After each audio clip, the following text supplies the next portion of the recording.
Assalamualaikum warahmatullahi wabarakatuh. Selamat sore mahasiswa-mahasiswi semuanya. Kita lanjutkan, hari ini kita akan membahas untuk materi kita yang ke-6, yaitu penerapan metode pembelajaran IPA. Langsung saja ya, kita share screen di sini. Teman ke-6.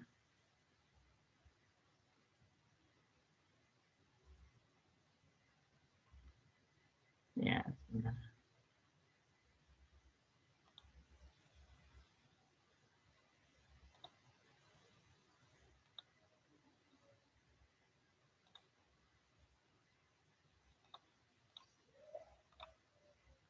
Share pertemuan ke-6 ini.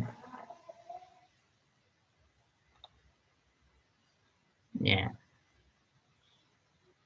Oke ya, langsung saja. Keenam, nanti harapan akhirnya adalah mahasiswa mampu menerapkan jenis metode dalam pembelajaran IPA. Yang pertama adalah bagaimana seorang guru itu memilih metode belajar. Tentu tidak sembarang metode untuk bisa diterapkan di dalam belajar, terutama dalam pembelajaran IPA. Ada beberapa kiat-kiat agar metode yang kita pilih nanti bisa tepat sasaran dan sesuai dengan harapan mendapatkan hasil akhir dalam kompetensi yang ingin dicapai. Ya, yang pertama hendaknya metode yang kita pilih itu disesuaikan dengan tujuan pembelajaran, ya, tujuan materi yang akan diajarkan apa, ya. Jadi antara jenjang kelas atas dan kelas bawah tentu memiliki perbedaan. Tentu di situ perlu penggunaan metode yang berbeda, ya. Prinsipnya apa? Prinsipnya dalam pengembangan pengajaran IPA SD itu yang pertama adalah berpusat pada potensi, perkembangan, kebutuhan dan kepentingan peserta didik dan lingkungan. Kedua, didasarkan pada beragam dan terpadu, keberagaman dan keterpaduan antara apa? Antara siswa, kemudian lingkungan. Ya, ini perlu istilahnya dipegang untuk prinsip-prinsip ini. Sehingga metode yang diterapkan itu nanti sesuai dengan keberagaman siswa dan sesuai dengan lingkungan yang ingin digunakan sebagai tempat belajar itu. Kemudian tanggap terhadap perkembangan ilmu pengetahuan dan teknologi serta ilmu seni, ya. Jadi tentu kita tahu bahwa ilmu pengetahuan dan teknologi itu berkembang sangat cepat. Kemudian seni juga mengiringi perkembangan ilmu pengetahuan dan teknologi. Maka seorang guru seharusnya mampu menguasai ilmu pengetahuan dan teknologi ini sebagai sarana untuk pengembangan metode belajar, ya, untuk pembelajaran IPA. Karena belajar IPA itu tidak lepas dari yang namanya perkembangan ilmu pengetahuan dan teknologi. Kemudian yang keempat adalah relevan dengan kebutuhan kehidupan, ya, relevan dengan kebutuhan hidup. Yang kelima adalah menyeluruh dan berkesinambungan, sifatnya universal. Kemudian yang keenam adalah belajar sepanjang hayat, long life education. Ini menjadi satu prinsip juga di dalam penerapan metode belajar IPA. Kemudian yang ketujuh adalah seimbang antara kepentingan nasional dan kepentingan daerah. Artinya di sini adalah standar kompetensi yang dicapai secara nasional dengan kearifan lokal itu perlu disinkronisasi agar nanti dalam penerapan metode belajar itu bisa tepat sasaran, ya. Kemudian yang kedua adalah metode belajar hendaknya diadaptasi dengan kemampuan siswa, ya. Artinya apa? Pembelajaran itu tidak akan mengenai sasaran apabila itu belum siswa itu belum siap untuk mempelajarinya. Artinya ada mungkin tema-tema dalam beberapa kasus itu di buku itu yang seharusnya diajarkan di semester genap, tapi sudah diajarkan di semester ganjil. Maka kadang adanya perbedaan semester itu menyebabkan perbedaan proses pengetahuan siswa yang tidak sistematis sehingga menjadikan materi yang tidak sistematis itu merancukan pemahaman siswa.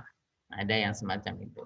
Ibarat contohnya adalah seharusnya dalam pembelajaran yang dikenalkan kepada siswa terutama tentang suatu organisasi kehidupan itu adalah sel. Namun di situ dalam buku ajar tidak sel dulu yang dijelaskan, tapi sudah menginjak pada satu individu atau organisme. Di mana kalau yang namanya individu dalam sebuah organisasi kehidupan itu adalah paling akhir, penjelasannya paling akhir. Ya, secara runtut yang harus dijelaskan dulu adalah mengenai sel, tapi di dalam materi langsung menuju ke pembahasan mengenai individu atau organisme. Maka itu nanti akan bisa menyebabkan kerancuan di dalam pemahaman siswa. Kemudian pelajaran direncanakan serta disusun dengan baik menggunakan metode yang tepat dan diberikan oleh guru yang benar-benar menguasai. Ya, artinya memang materi itu menjadi satu hal yang mutlak dikuasai oleh guru, sehingga guru tidak terlalu berat bebannya nanti di dalam kelas, harus berpikir tentang metode, harus berpikir tentang pendekatan, harus berpikir dengan model, dan juga harus berpikir tentang materi yang akan disampaikan. Maka materi itu seharusnya adalah mutlak dikuasai oleh siswa. Ya, sehingga ketika metode itu sudah diterapkan dan materi juga diterapkan tapi itu belum matang, maka tentu tidak akan berguna. Ya. Kemudian metode mengajar sesuaikan dengan kemampuan dan kesiapan para siswa. Ya. Kemudian metode yang ketiga adalah metode belajar hendaknya sesuai dengan psikologi belajar. Artinya apa? Psikologi belajar itu ada kaitannya dengan proses dalam pembelajaran. Artinya bentuk-bentuk pendekatan yang sesuai dengan pembelajaran IPA jika diterapkan dengan tepat itu nanti akan sangat berpengaruh terhadap psikologi belajar siswa.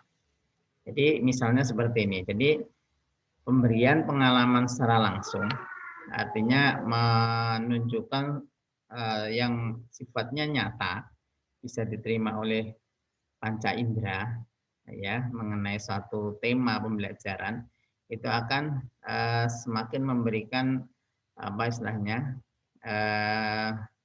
intake siswa yang bisa memberikan intake siswa atau memberikan semacam pengalaman modal pengetahuan siswa yang sangat baik bila dibandingkan hanya sekedar memberikan semacam teori, hanya memberikan semacam cerita tanpa menunjukkan bentuk aslinya. Ya, umpamanya adalah kita menjelaskan mengenai otak. Nah, tidak mungkin siswa akan bisa paham lebih baik tanpa adanya sebuah ilustrasi atau gambar atau poster atau video yang di situ menggambarkan susunan atau bentuk otak itu sendiri. Ya, dengan hanya kita bercerita, tentu itu akan berbeda hasilnya. Ya. Kemudian pengulangan cara berkala perlu mendapat perhatian khusus karena fakta atau konsep seringkali harus diulang agar tertanam dalam otak siswa. Ini maksudnya adalah sebuah pembiasaan atau pada prinsipnya hal-hal yang sudah diajarkan itu diharapkan agar benar-benar membekas kepada siswa itu perlu sebuah jejak yang harus ditinggalkan. Misalnya setelah belajar siswa diminta untuk menggambar, kemudian gambar yang sudah diselesaikan dipajang di dinding-dinding kelas. Nah itu akan memberikan bekas yang luar biasa terhadap hasil belajar siswa.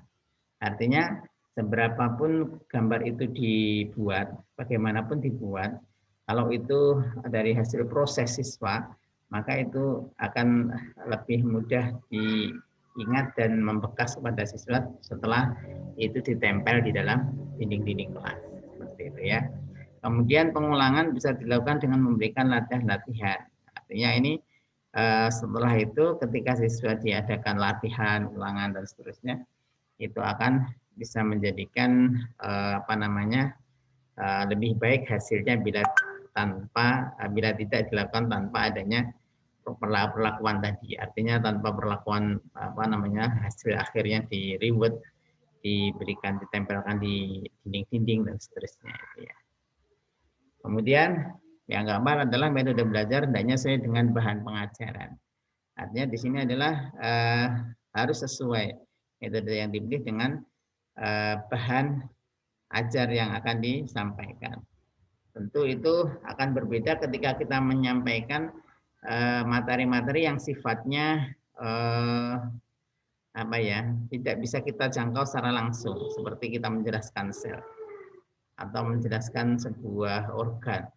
Maka tentu itu nanti metodenya akan berbeda ketika kita bisa menjangkau katakanlah materi yang kaitannya dengan tumbuhan.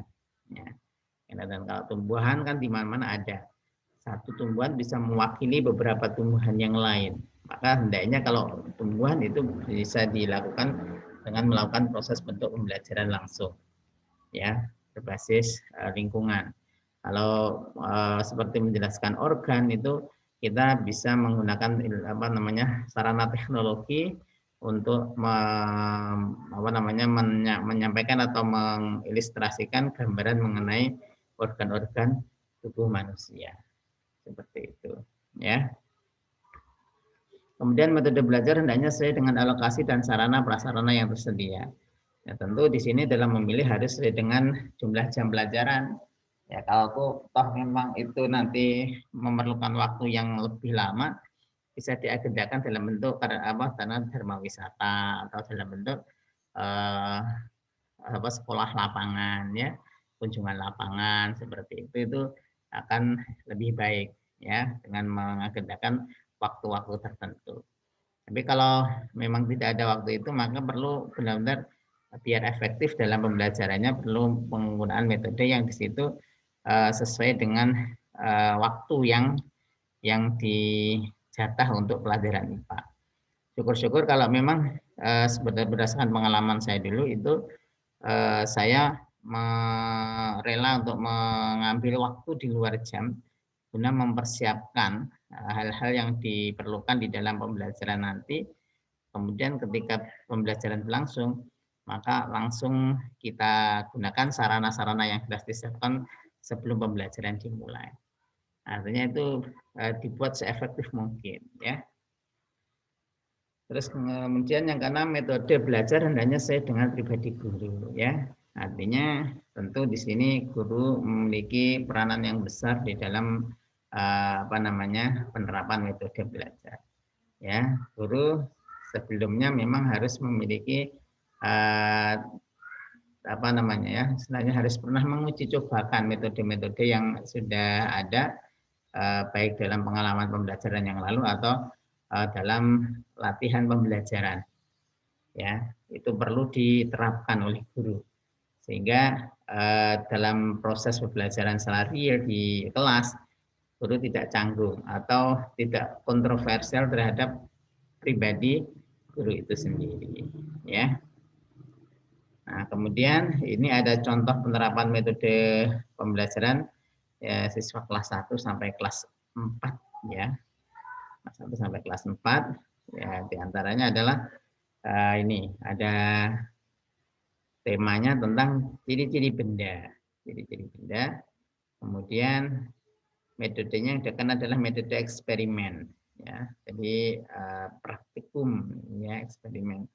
Prosesnya seperti ini, mulai dari penjelasan, memberikan instruksi, ya, kemudian langsung di situ ada proses eksperimennya, bisa dilakukan secara berkelompok atau individu, seperti itu, ya.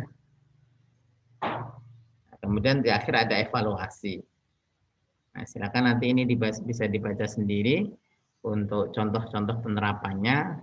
Sudah cukup banyak di sini kalian bisa mengambil terutama dalam proses pembelajarannya ini, dan metode yang digunakan jika itu pokok bahasanya hampir sama atau mirip dengan pokok bahasan yang akan disampaikan di dalam kelas, ya. Saya kira itu saja yang bisa saya sampaikan. Kemudian uji kompetensinya silakan dikerjakan, ya. Terima kasih. Allahumma fiqh wa Assalamualaikum warahmatullahi wabarakatuh.